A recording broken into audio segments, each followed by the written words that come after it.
Good morning student. Chapter number 9 basic પદાવલીઓ અને નિત્ય સમ. આપણે બહુપદીના સરવાળા બાદબાકી જોયા ત્યારે શોર્ટમાં જોયું તો બહુપદીનો ગુણાકાર કઈ રીતે થાય. એ જ વસ્તુ ફરી એકવાર રિવિઝન કરી લઈએ. એકપદીનો એકપદી સાથે ગુણાકાર. એમાં આપણે એકપદીનો એકપદી સાથે ગુણાકાર જ જોયો તો, ત્રણ કે તેથી વધુ એકપદીનો ગુણાકાર જોયો નતો. તો એકપદીનો એકપદી સાથે ગુણાકાર એકવાર રિવિઝનમાં ફરી જોઈ લઈએ. x ગુણ્યા 3y બંનેનો ગુણાકાર કરવાનો છે. તો શું કરીશું? બંનેના સહગુણક. x નો સહગુણક કેટલો છે? 1. 3 નો સહગુણક 3. બંને સહગુણકોનો ગુણાકાર ગુણ્યા બંને ચલનો ગુણાકાર x ગુણ્યા y. 3 × 3 x ગુણ્યા y ને શું લખાય? xy. તો x અને 3y નો ગુણાકાર શું થશે? 3xy. સેકન્ડ છે 5x * 4x².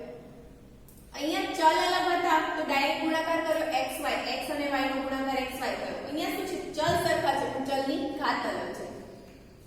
સહગુણકોનો તો ગુણાકાર આપણે 5 × 4 જ થશે.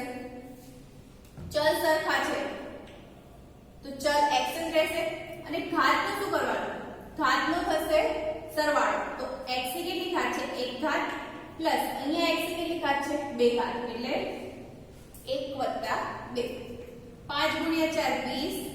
x ની 2 + 1 એટલે 3 ઘાત. ત્રીજું જોઈએ 5x × -4xyz. સહગુણક એક છે 5 અને બીજો સહગુણક છે -4. અહીંયા જુઓ x ની 1 ઘાત છે અને અહીંયા x ની કેટલી ઘાત છે? 1 ઘાત. તો x ની 1 ઘાત + 1 ઘાત અને yz તો ગુણાકારમાં છે જ, તો ગુણ્યા y ગુણ્યા z. 5 × -4 -20. x ની 1 + 1 એટલે કેટલી ઘાત થશે? 2 ઘાત yz. તો 5x × -4xyz નો ગુણાકાર શું થશે? -x²yz. હોમવર્કમાં એના પરથી 4 દાખલા કરવાના છે. 3y + 2x નો ગુણાકાર. બીજું છે 5p ગુણ્યા -7q. ત્રીજું છે 3x² + 2b અને ચોથું છે 2x³ + 4x. નેક્સ્ટ જોઈએ 3 કે તેથી વધુ એકપદીનો ગુણાકાર. અહીંયા આપણે બે જ એકપદી હતી બધા દાખલામાં. હવે છે 3 કે તેથી વધુ. તો અહીંયા 3 આપેલી છે. એક છે 2x 5y અને 7z. ત્રણેયનો આપણે શું કરવાનું છે? ગુણાકાર કરવાનો છે. તો સૌથી પહેલા બે એકપદી લો. 2x અને 5y નો ગુણાકાર કરીએ તો બંનેના સહગુણકો 2x અને 5y નો ગુણાકાર કરીશું અને પછી જે આન્સર આવશે એને 7z સાથે ગુણીશું. તો 2x અને 5y. હવે એકપદીનો ગુણાકાર તમે ડાયરેક્ટ ડબલ સ્ટેપ ના લખો, ડાયરેક્ટ ખબર પડી જશે. બંને સહગુણકોનો ગુણાકાર 5 × 2 એટલે 10. x અને y નો ગુણાકાર x × y xy ગુણ્યા 7z હજી બાકી છે. બરાબર? હવે શું કરવાનું? 10xy અને 7z નો ગુણાકાર કરવાનો. તો 10 નો 7 સાથે ગુણાકાર એટલે 10 × 7 70. xy × z xyz. એ જ રીતે નેક્સ્ટ દાખલો જોઈએ 4xy અને 5x²y². તો સૌથી પહેલા આ બંનેનો ગુણાકાર કરીએ. તો 4 × 5 4 × 5 એટલે 20. x ની 1 ઘાત x નો વર્ગ એટલે શું થશે? x નો વર્ગ. અહીંયા 1 ઘાત છે અને અહીંયા 2 ઘાત, તો 1 + 2 3 ઘાત થઈ જશે. એ જ રીતે y ની 1 ઘાત અને y ની 2 ઘાત, તો 1 + 2 3 ઘાત થશે y ની. તો 20x³ y³. હજી 6x³ y³ ગુણાકારમાં બાકી છે, તો ગુણ્યા 6x³ y³. ફરી 20 નો 6 સાથે ગુણાકાર કરો. 20 × 6 120. x³ x³ ઘાતનો શું થશે?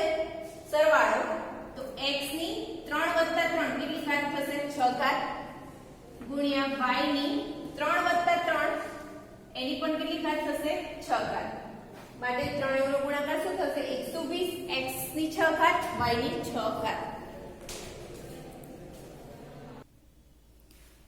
ઉદાહરણ નંબર 3.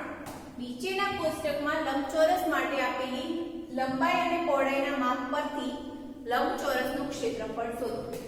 લંબાઈ અને પહોળાઈ આપે છે. આપણે લંબચોરસનું ક્ષેત્રફળ જાણીએ છીએ. ક્ષેત્રફળ બરાબર લંબાઈ ગુણ્યા પહોળાઈ. એનો મતલબ કે શું? લંબાઈ અને પહોળાઈનો ગુણાકાર કરવાનો છે આપણે.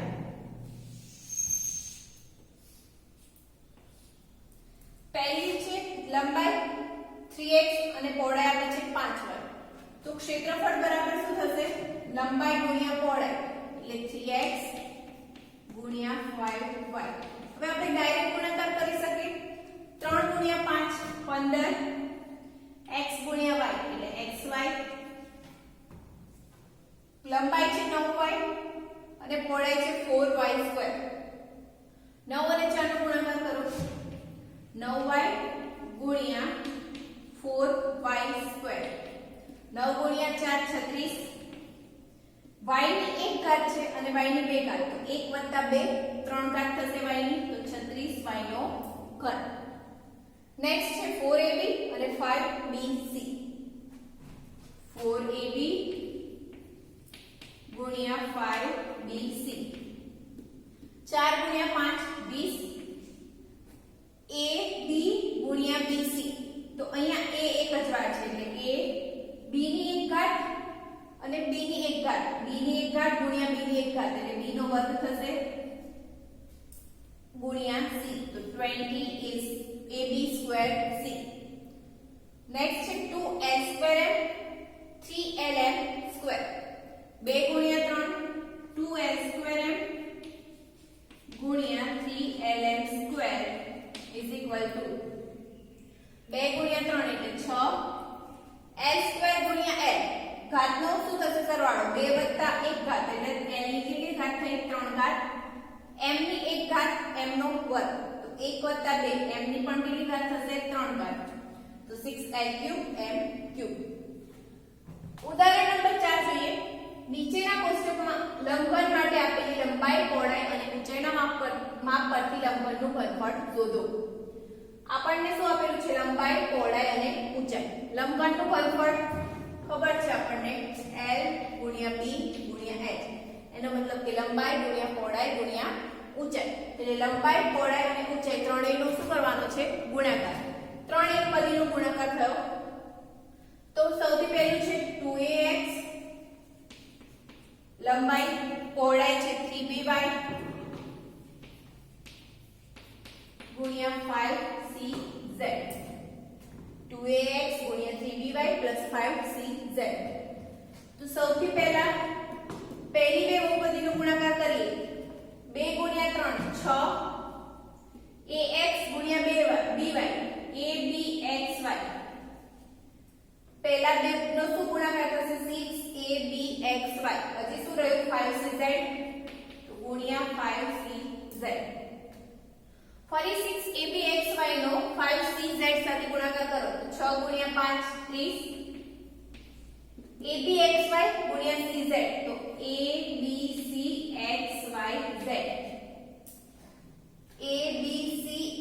abcxyz ત્રણેયનો ગુણાકાર.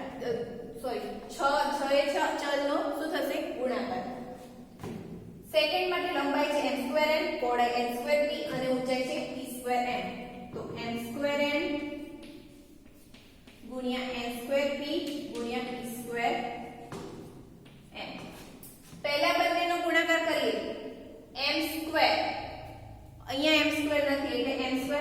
પહેલા બંને માટે n ની એક ઘાત n નો વર્ગ એટલે n³. p એક જ વાર છે, તેની બહુપદીમાં p નથી એટલે p ગુણ્યા p²m.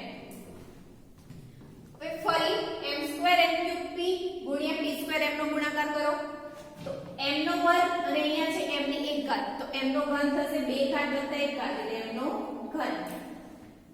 n³ પહેલી બહુપદીમાં છે એટલે n³ રહેશે. અહીંયા છે p ની એક ઘાત અને અહીંયા p નો વર્ગ, તો ઘાતનો સરવાળો કરો તો p ની એક ઘાત વત્તા 2 ઘાત એટલે 3 ઘાત થશે. તો ગુણાકાર શું થશે? m³ n³ p³ એટલે કે લંબાઈ m²n, પહોળાઈ n²p અને ઊંચાઈ p²m હોય તો લંબનનું ઘનફળ શું થાય? m³ n³ p³ નેક્સ્ટ જોઈએ 2q, લંબાઈ પહોળાઈ 4p² અને ઊંચાઈ છે 8q, 2q 4p² અને 8q નો ઘન. પહેલા બંનેનો કરો ગુણાકાર તો 4 ગુણ્યા 2 ગુણ્યા 4 8 q અને p² ગુણ્યા 8 ક્યુબ સાથે જે આન્સર આવે એનો ગુણાકાર કરો તો 8 ગુણ્યા 8 64 q ગુણ્યા q ક્યુબ. અહીંયા q ની એક ઘાત છે, અહીંયા 3 ઘાત છે એટલે q ની કેટલી ઘાત થશે 4 ઘાત ગુણ્યા p². તો આ રીતે લંબાઈ પહોળાઈ આપી હોય તો તમે એના પરથી લંબચોરસનું ક્ષેત્રફળ શોધી શકો અને જો લંબાઈ પહોળાઈ અને ઊંચાઈ આપેલી હોય તો લંબઘનનું ઘનફળ શોધી શકો.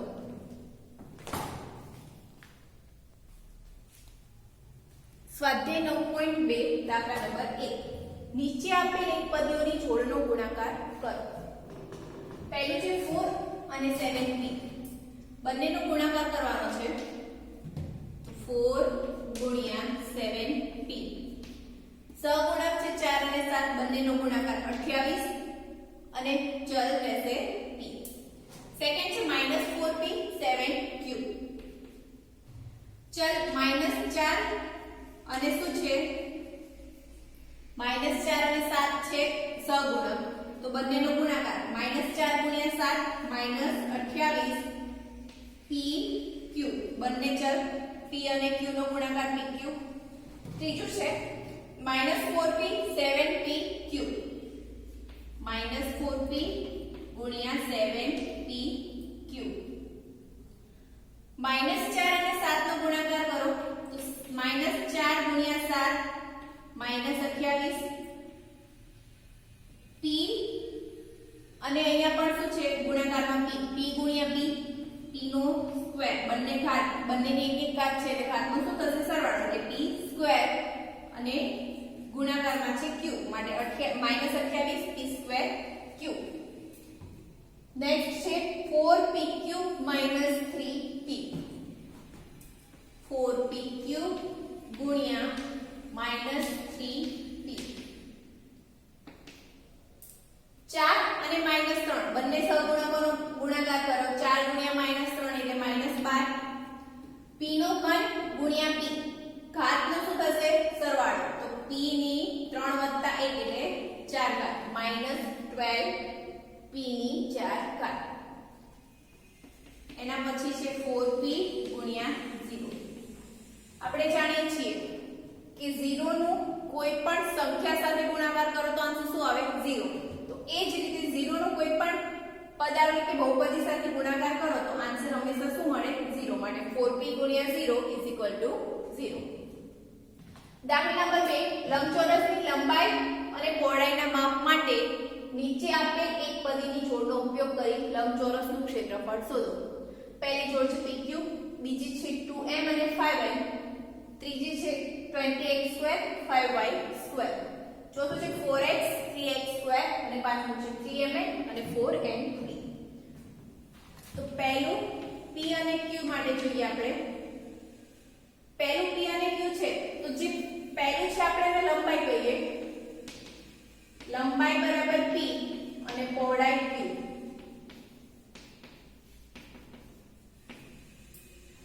શોધવાનું છે લંબચોરસનું ક્ષેત્રફળ. તો લંબચોરસનું શોર્ટમાં લખું છું લંબચોરસનું ક્ષેત્રફળ બરાબર લંબાઈ ગુણ્યા પહોળાઈ. સૂત્ર તમને ખબર છે, હું લખતી નથી, ડાયરેક્ટ લંબાઈ અને પહોળાઈનો ગુણાકાર કરીએ તો લંબાઈ કેટલી છે p અને પહોળાઈ q તો p ગુણ્યા q. માટે ક્ષેત્રફળ શું થશે pq. તો જો લંબાઈ p અને પહોળાઈ q હોય તો ક્ષેત્રફળ થશે pq. સેકન્ડ લંબાઈ લઈએ 10m તો લંબાઈ બરાબર 10m અને પહોળાઈ 5m. પહોળાઈ 5m. લંબચોરસનું ક્ષેત્રફળ શોધવાનું છે. તો લંબચોરસનું ક્ષેત્રફળ બરાબર લંબાઈ ગુણ્યા પહોળાઈ. તો લંબાઈ છે 10m ગુણ્યા પહોળાઈ 5m. 10 ગુણ્યા ગુણ્યા 5 50 m ગુણ્યા n mn તો 50 mn લંબચોરસનું ક્ષેત્રફળ થશે. ત્રીજો છે 20x2 5y2 તો લંબાઈ શું લઈશું 20x2 લંબાઈ ઇઝ ઇક્વલ ટુ 20x2 અને પહોળાઈ 5y2. લંબચોરસનું ક્ષેત્રફળ બરાબર લંબાઈ એટલે 20x2 ગુણ્યા પહોળાઈ કેટલી છે 5y2. સહગુણકોનો સરવાળો 20 ગુણ્યા 5 20 5 x2 ગુણ્યા y2 x2 y2 તો ક્ષેત્રફળ શું થશે 100x2 y2. ચોથા નંબરમાં છે 4x અને 3x2 લંબાઈ લઈએ 4x અને પહોળાઈ ઇઝ ઇક્વલ ટુ 3x2. લંબાઈ અને પહોળાઈ હવે ક્ષેત્રફળ શોધી લંબચોરસનું ક્ષેત્રફળ ઇઝ ઇક્વલ ટુ લંબાઈ ગુણ્યા પહોળાઈ 4x ગુણ્યા 3x2. 4 ગુણ્યા 3 12 અહીંયા x ની 1 ઘાત છે અને x નો વર્ગ તો ઘાતનો સરવાળો કરો તો x ની 1 ઘાત વત્તા 2 ઘાત x નો ઘન ક્ષેત્રફળ શું થશે 12x3. પાંચમું છે 3mn અને 4np 4np તો લંબાઈ લઈએ 3mn અને પહોળાઈ 4np તો ક્ષેત્રફળ ઇઝ ઇક્વલ ટુ લંબચોરસનું ક્ષેત્રફળ બરાબર લંબાઈ ગુણ્યા પહોળાઈ 3mn લંબાઈ ગુણ્યા પહોળાઈ 4np. સહગુણક 3 અને 4 બંનેનો ગુણાકાર 4 ગુણ્યા 3 12 m n ગુણ્યા n n